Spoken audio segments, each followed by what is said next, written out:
오늘 본문은 모세와 아론에게 주어지는 하나님의 은혜에 관한 말씀입니다. 시간이 많이 지났기 때문에 기억을 상기시켜 드리자면 출애굽기는 1장에서부터 6장 1절까지 순탄하게 진행이 되다가 갑자기 6장 2절부터 7장 7절까지는 다른 이야기가 나옵니다. 그러다가 7장 8절에서 다시 원래 이야기의 흐름으로 돌아옵니다. 6장 2절로 7장 7절이 마치 굴러온 돌처럼 원래 이야기 속에 들어와 있는 것입니다. 이 말인즉슨 6장 2절로 7장 7절이 없더라도 문맥상으로는 의미상으로는 아무 문제가 없다라는 것입니다.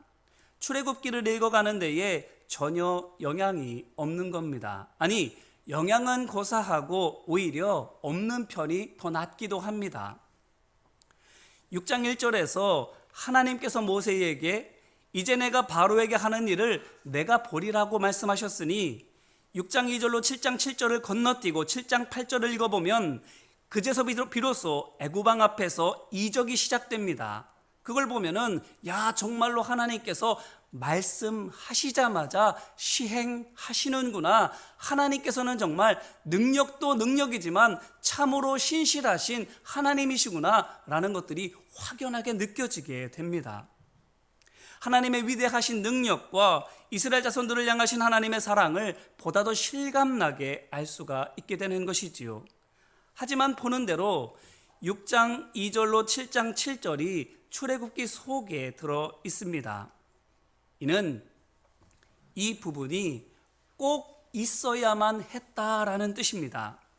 문맥이 끊어지는 한이 있어도 하나님의 능력과 사랑이 느껴지기로는 덜 느껴지는 한이 있더라도 반드시 전하고 싶은 것이 그 안에 있다라는 것입니다. 어디에? 6장 2절부터 7장 7절까지에. 그러면 그것이 무엇일까요? 전하기를 바랬던 그 메시지가 무엇입니까? 먼저 6장 2절로 7장 7절의 첫 번째 단락인 6장 2절부터 13절까지의 주제는 하나님께서는 여호와 곧 무엇에도 기대지 않으시는 홀로 완전하신 분이시다라는 것입니다. 보십시오. 출애굽기 5장에서 애굽왕에게 모세가 다가가서 이스라엘 자손들을 풀어주라고 말했습니다. 그로 말미암아 애굽 왕이 이스라엘 자손들의 노동을 더 심하게 만들었습니다. 그래서 여기저기서 아우성이 터져 나오는데 그 와중에 기록원들이 자기들만 살겠다고 애굽 왕에게 가서는 선처를 호소합니다. 그런데 들어줄 리가 없지요. 허탕치고 나오는데 길에서 누구를 만납니까? 모세와 아론을 만나는 거예요. 만나서는 어떻게 했습니까? 모세와 아론을 향해서 실컷 욕하는 겁니다. 너희들 때문에 우리만 곤란하게 되었다고.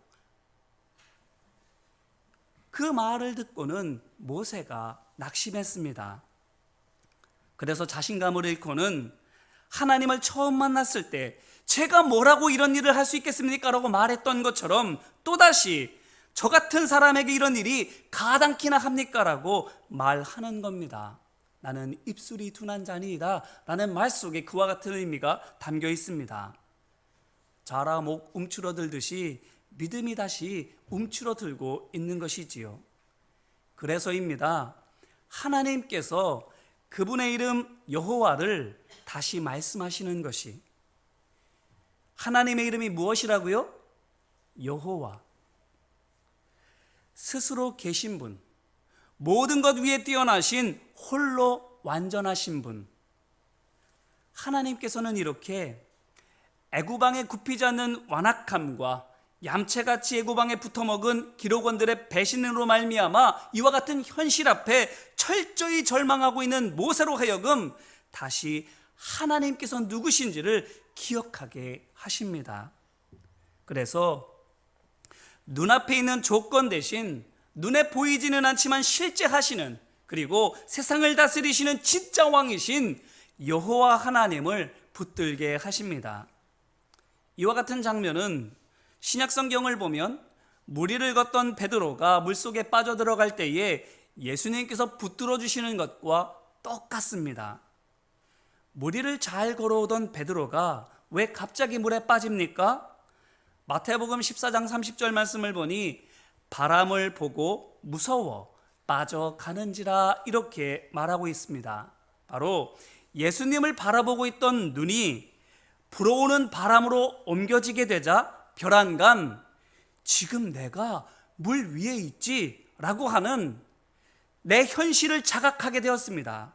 그러자 동시에 자동적으로 어떻게 됩니까? 여기 깊은데 빠지면 죽는데, 이와 같은 두려움이 엄습합니다.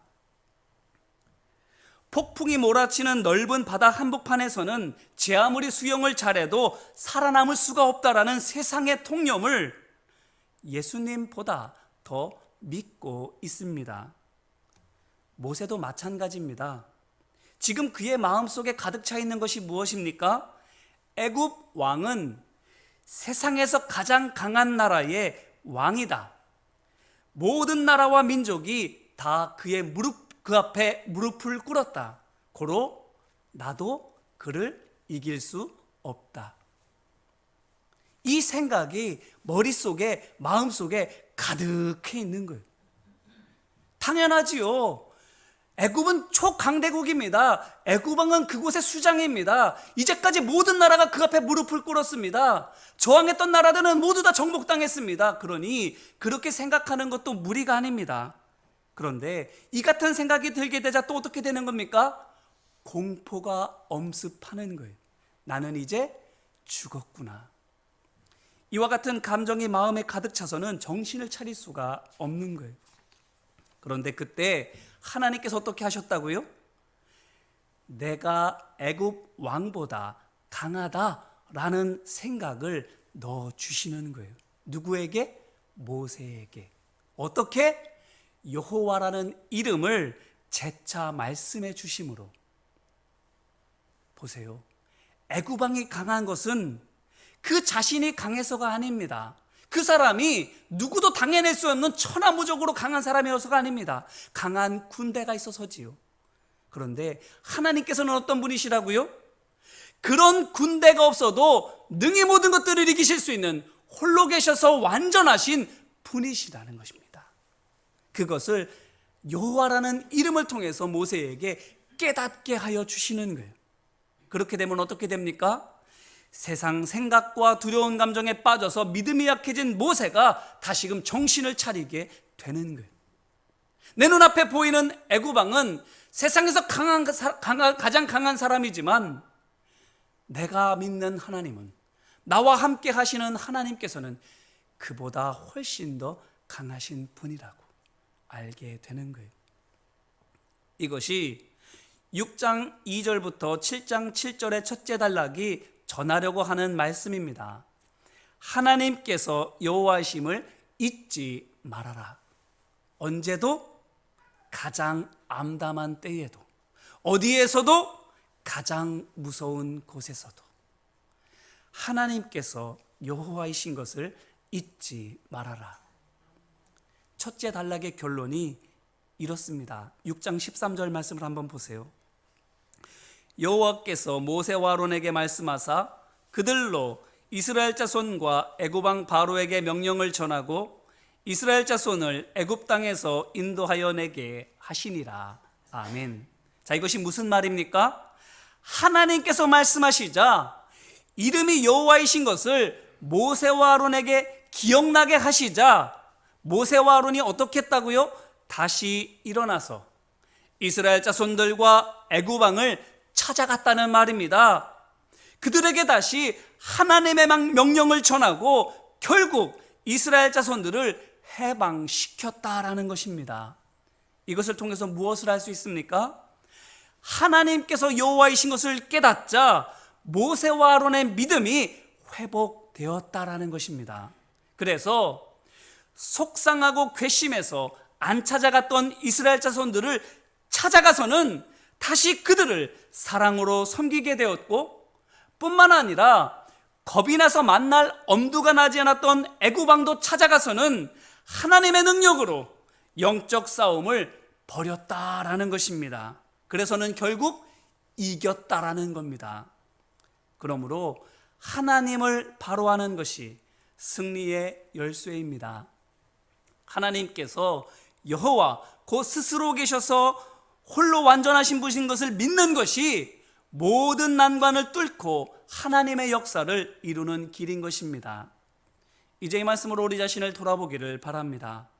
우리는 어떻습니까? 어디에 눈을 두고 계십니까? 또 무엇을 믿고 계십니까? 세상 사람들이 그렇다고 말하는 통념입니까? 아니면 진리이신 하나님의 말씀입니까? 어느 순간에든 어떤 상황에서든 그리고 누구 앞에서든 하나님께서 여호와이신 것을 잊지 마시기를 주님의 이름으로 기원합니다. 이것을 믿을 때 빈들도 상관없습니다. 왜입니까? 그곳에서도 하나님께서 먹이시는 것을 경험할 것이기 때문입니다. 풍랑이 불어닥쳐도 괜찮습니다. 왜 그렇습니까? 무리를 걷는 능력을 주시든 풍랑을 잠잠케 하시는 은혜를 경험하든 하게 하실 것이기 때문입니다. 그러므로 바라기는 홀로 계셔서 아무 것에도 의지하지 않으시는 만군의 주 여호와 하나님을 믿고 모든 상황 속에서 승리하는 우리 모두가 되기를 주님의 이름으로 축원합니다. 이어서 6장 2절로 7장 7절의 둘째 단락은 6장 14절로 27절 말씀입니다. 이 말씀을 쭉 보게 되면 뭐가 나옵니까? 모세와 아론의 계보, 족보, 가족사가 나옵니다. 이것은 출애굽기 2장 1절로 10절 말씀에 있는 모세의 출생 배경에 대한 부연 설명입니다. 그저 레위 가정에서 태어났다고만 간단하게 소개되고 있는 모세에 대하여 조상 야곱대로부터 해서 조상들의 이름뿐만 아니라 부모의 이름까지 밝히면서 상세하게 설명해주고 있는 겁니다. 그러면 여기서 말하려고 하는 것이 무엇입니까? 주고자 하는 모세의 가족사를 통해서 주고자 하는 교훈이 무엇입니까?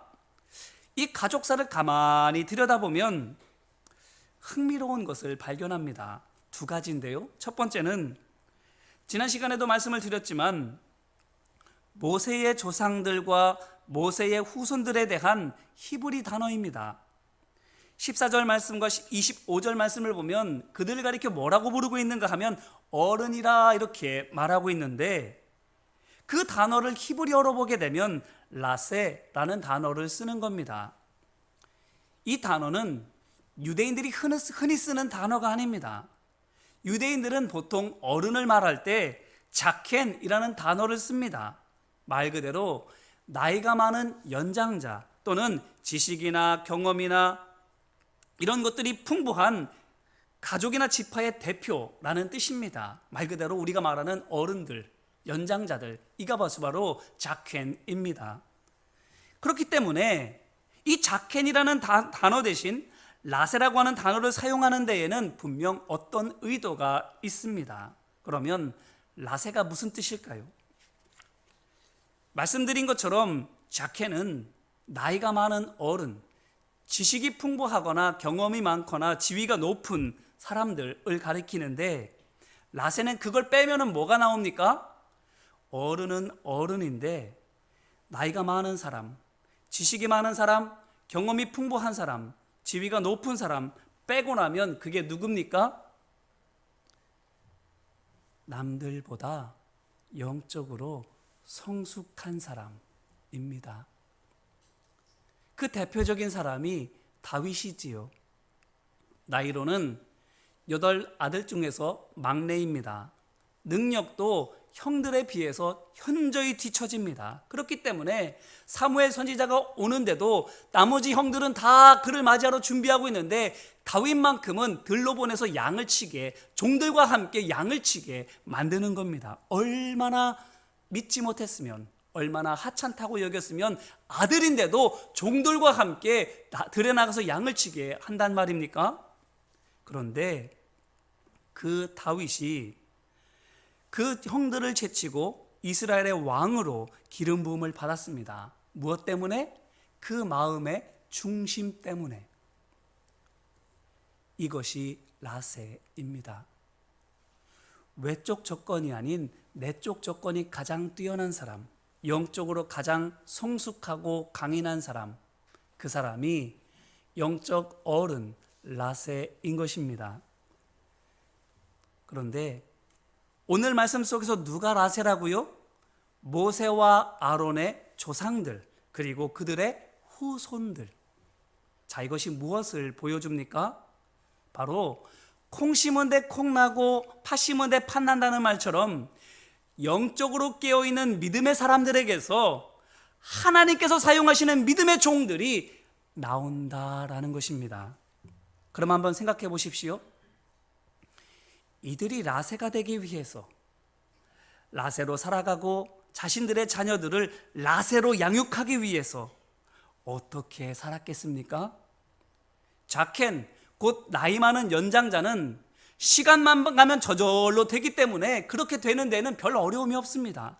자식들도 자켄으로 키우는 데에는 별 어려움이 없습니다. 시간만 되면 자켄 되기 때문입니다.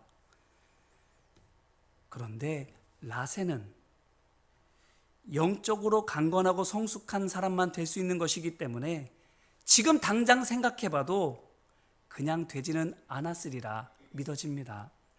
굉장히 많은 절제와 희생과 헌신과 노력이 없으면 할 수 없는 것으로 여겨집니다.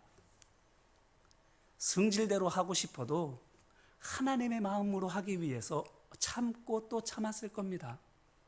쉽고 편한 길을 택해서 갈 수 있는 때에도 하나님께서 원하시는 길로 가기 위해서, 거룩하고 이렇게 살아가기 위해서 많은 손해와 큰 불편을 감수해야만 했을 것입니다. 그렇게 애들 앞에서는 숭늉도 못 마신다는 말처럼 스스로의 말과 행동을 삼가면서 하나님 앞에서 자신을 다듬어 갔을 겁니다. 그런 점으로 볼 때에 라세는 비유적으로 말하면 진주입니다. 내 안에 있는 속상함, 내가 당하는 억울함, 내가 받는 오해, 내가 겪는 미움, 이 모든 것들을 내 성질과 내 감정대로 풀어내지 않고 사람의 방식으로 분풀이하지 않고 사랑과 겸손으로 품어낸 눈물의 열매이기 때문이지요. 그렇기 때문에 이것을 통해서 어떤 교훈을 얻을 수 있습니까? 바로 영적 어른이 영적 어른을 키운다라는 겁니다.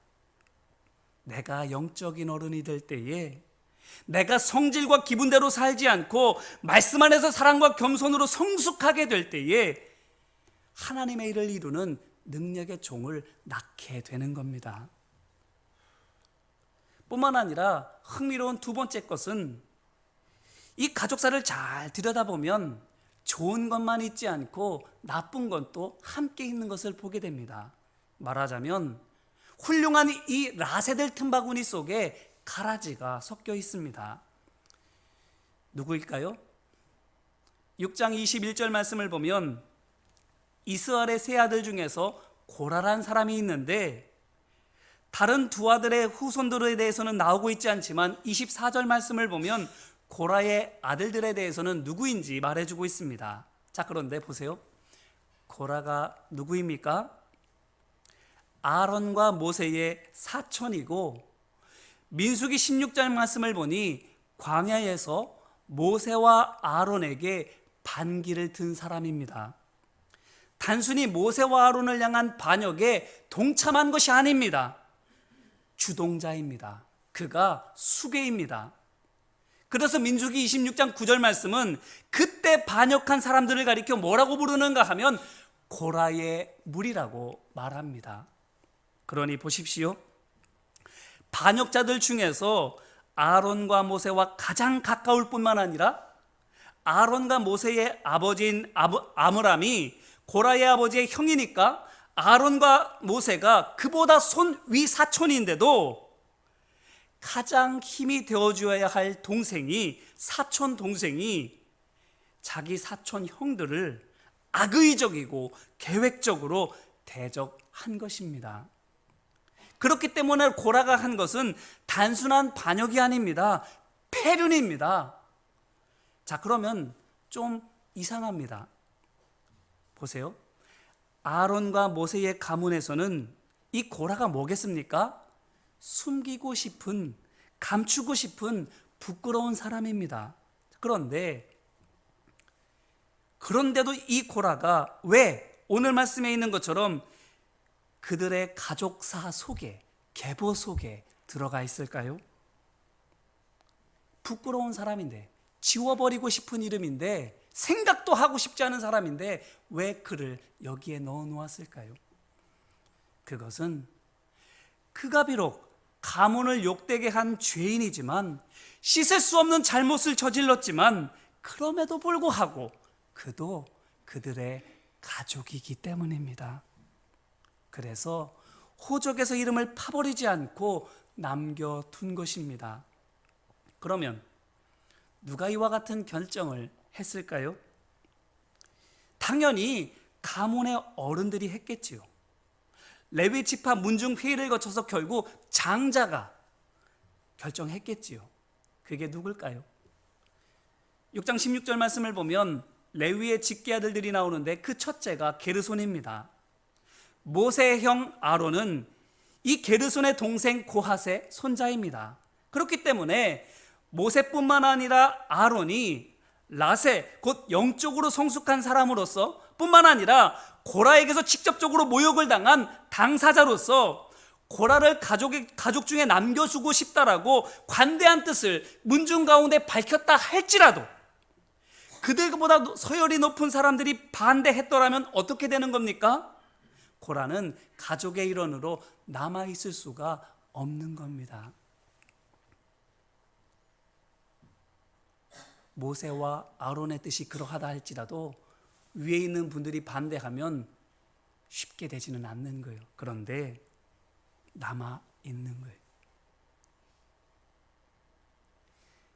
고라가 민수기 16장 31절로 35절 말씀을 보면 자기와 함께 반역에 가담한 사람들과 함께 땅속으로 빨려 들어가서 죽고 맙니다. 죽어버려요. 그러니 고라야 죽고 말았으니까 아무 상관도 없을 수 있는데, 호적에서 이름이 지워지든 말든 죽어버렸으니 상관없을 수도 있는데, 그러면 남은 그의 아들들과 그 식솔들은 어떻게 되는 겁니까? 이름이 지워지면, 문중에서 쫓겨나면 그 아들들과 식솔들이 다 쫓겨나는 거예요. 여기가 어딘데? 광야인데. 그러면 그 다음에 벌어질 일들은 불보듯 뻔하지 않습니까? 쫓겨난 고라의 아들들, 그의 식솔들 다 어떻게 되겠습니까? 반역자라고 사람들에게 돌 맞아 죽든지, 비난과 조롱을 견디지 못하고 스스로 목을 메어 죽든지, 아니면 광야로 쫓겨나 굶어 죽거나 짐승의 밥이 되고 마는 거예요. 모두가 그렇게 비참하게 죽고 마는 거예요.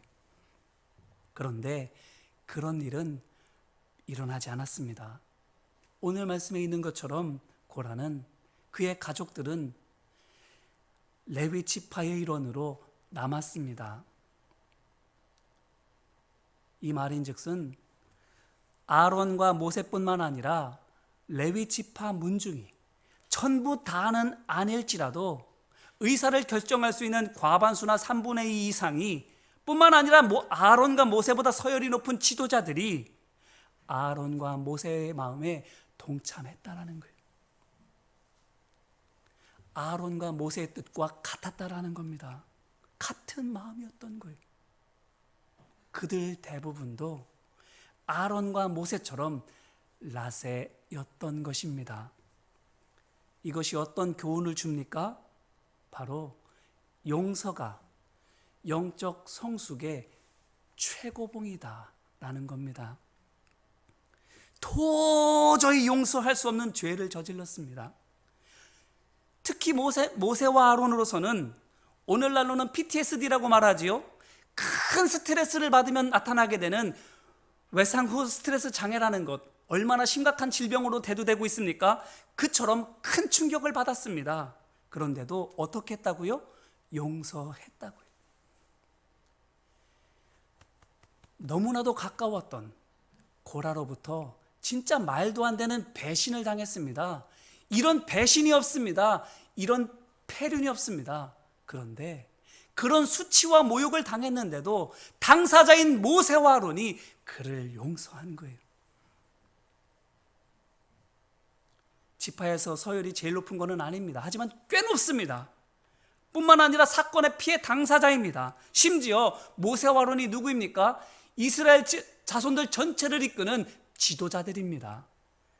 그렇기 때문에 아까는 모세와 아론이 고라를 남겨두고 싶습니다 라고 말해도 어른들이 반대하면 쉽게 되지는 못했을 수 있지만, 반대로 아론과 모세가 절대로 안 됩니다 라고 반대하고 나서면 제 아무리 지파의 어른들이 남겨두자라고 얘기해도 쉽게 되지도 않아요. 왜? 피해 당사자입니다. 뿐만 아니라 지금 지파의 최고는 아닐지라도 이스라엘 자손 전체의 지도자입니다. 서열 1위인 거예요. 지파에서는 서열 1위가 아니어도. 그러니 모세와 아론이 나는 절대 용서 못해요. 이 사람들의 이름을 호적에서 파버려야 됩니다. 나는 절대로 봐줄 수 없어요. 내 눈에 흙이 들어가도 이들과 함께 할 수 없어요 라고 말했다면 아무도 그것을 반대하고 나설 수가 없는 거예요.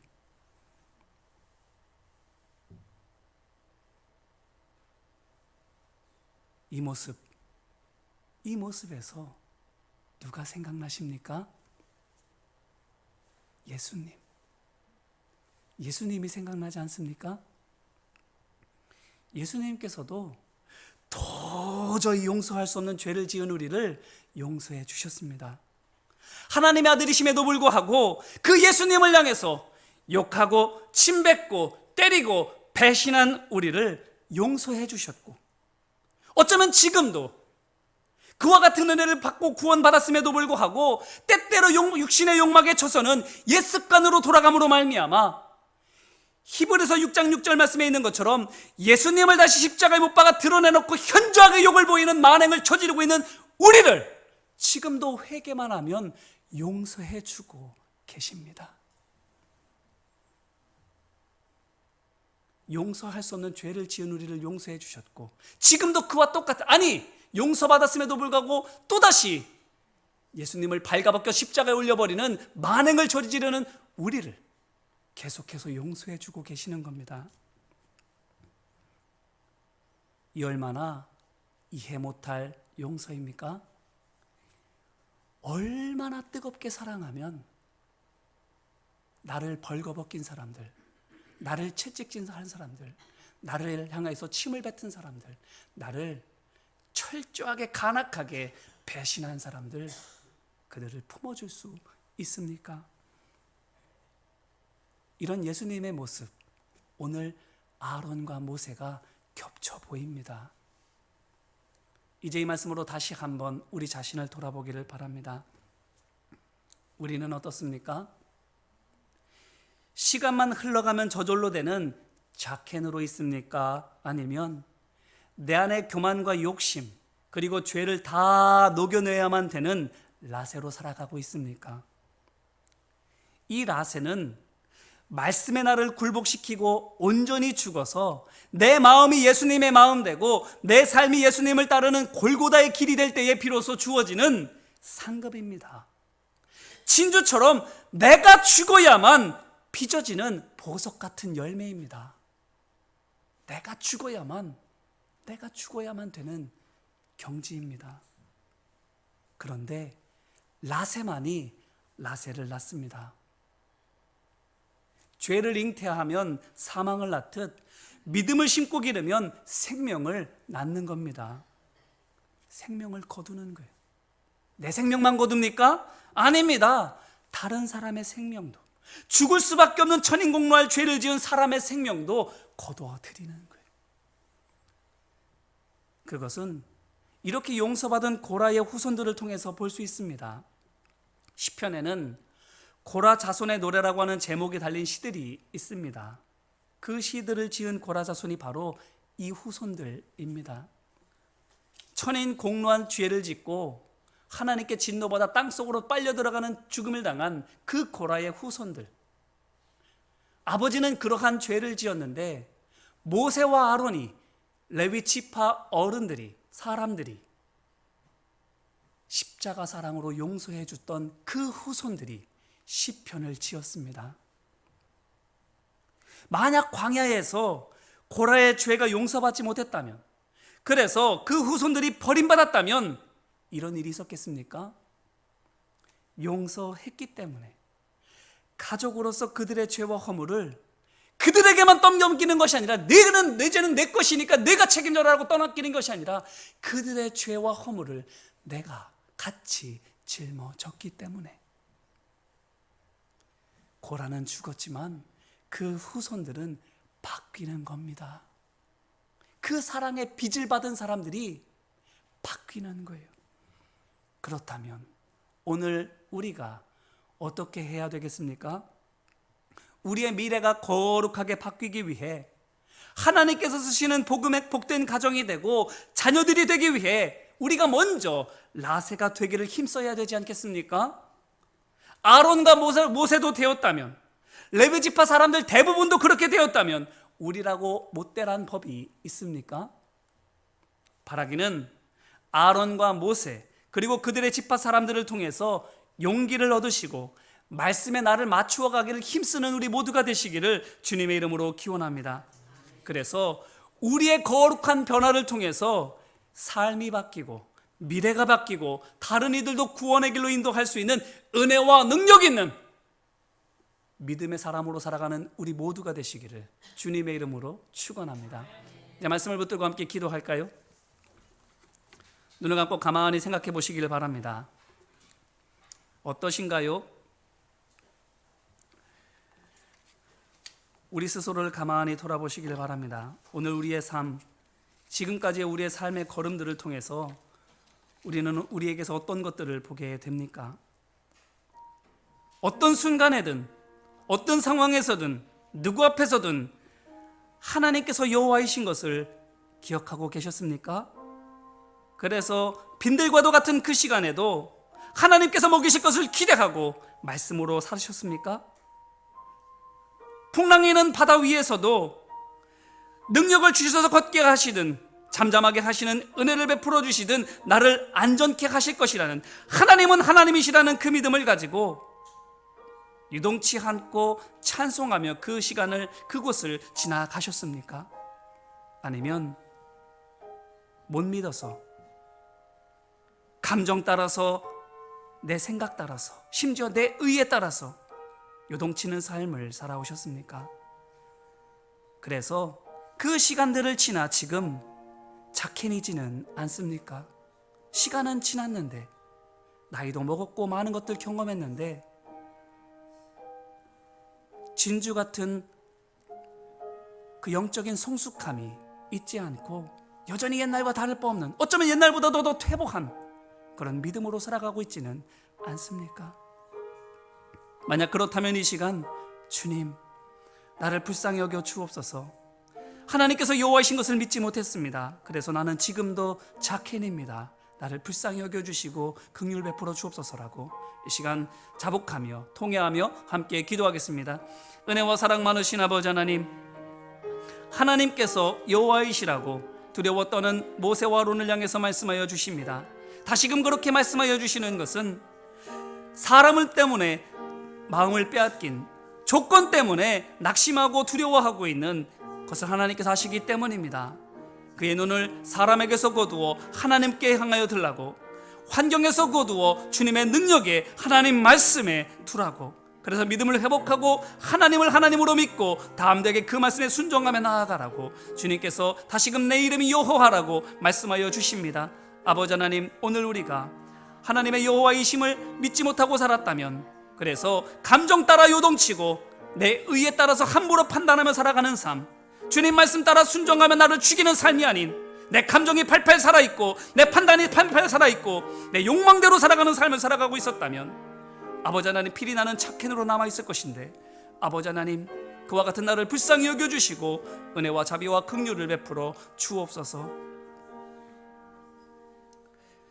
이어서 기도할 때에 간구하는 마음으로 함께 기도하기를 원합니다. 죽어야 되는데, 진짜 죽이고 싶은데, 사람은 어쩌면 죽일 수 있어도 세상에 못 죽일 것이 나 자신이라 주님 도저히 죽어지지가 않습니다.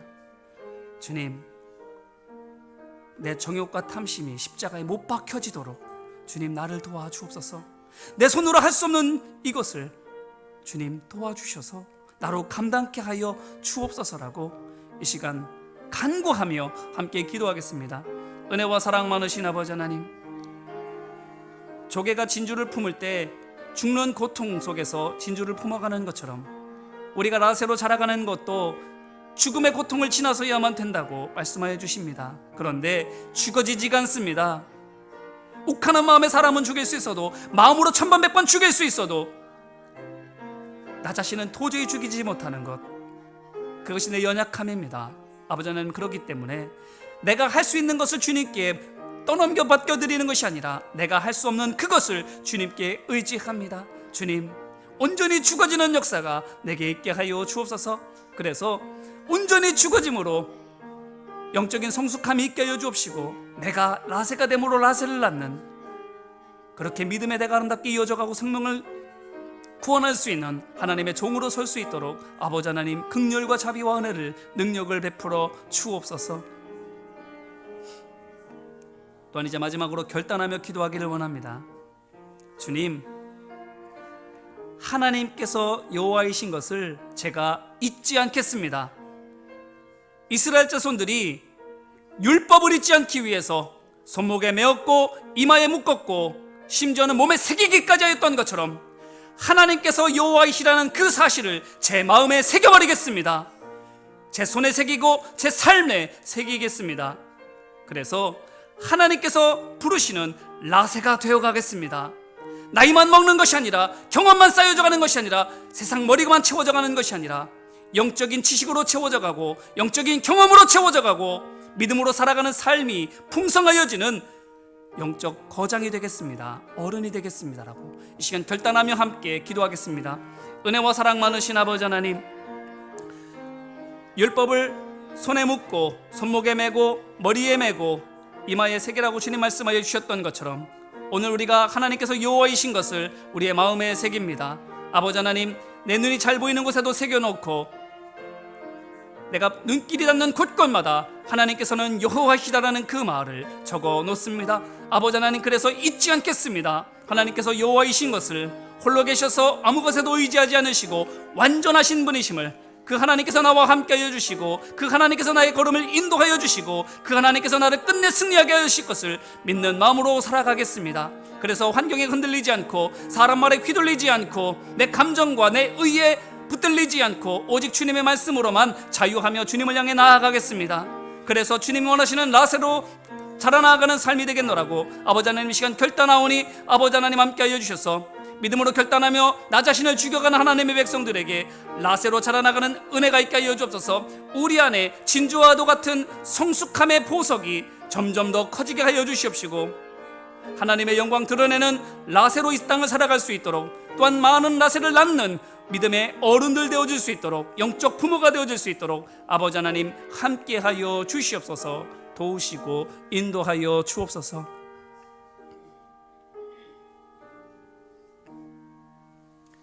은혜와 사랑 많으신 아버지 하나님, 끼워져 있는 말씀인데 그래서 사족같이 여겨지는데 그 말씀에 너무나도 귀한 교훈이 담겨 있습니다.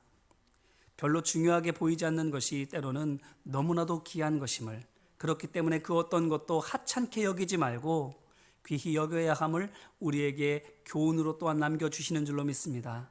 주님, 내 삶에 하찮게 여겨지는 것 믿음의 눈으로 바라보며 주님 내게 주신 그것을 귀히 여기며 순종하며 살아갈 수 있도록 주님 도와주옵소서. 매 순간 하나님께서 여호와이신 것을 기억하며 살아가게 하여 주옵소서. 믿음 안에서 나 자신을 십자가에 못 박으며 날마다 라세로 자라가게 하여 주옵소서. 그래서 우리를 통해서 또 다른 라세가 나아지고 그것을 통해서 많은 이들을 생명의 길로 인도할 수 있는 능력의 종으로 우리의 삶을 살아갈 수 있도록, 그렇게 믿음의 대를 이어가는 주의 종의 삶이 되어질 수 있도록 역사하여 주옵소서. 도우시고 인도하심을 믿고 간절히 바라며 예수님 이름으로 기도합니다. 아멘.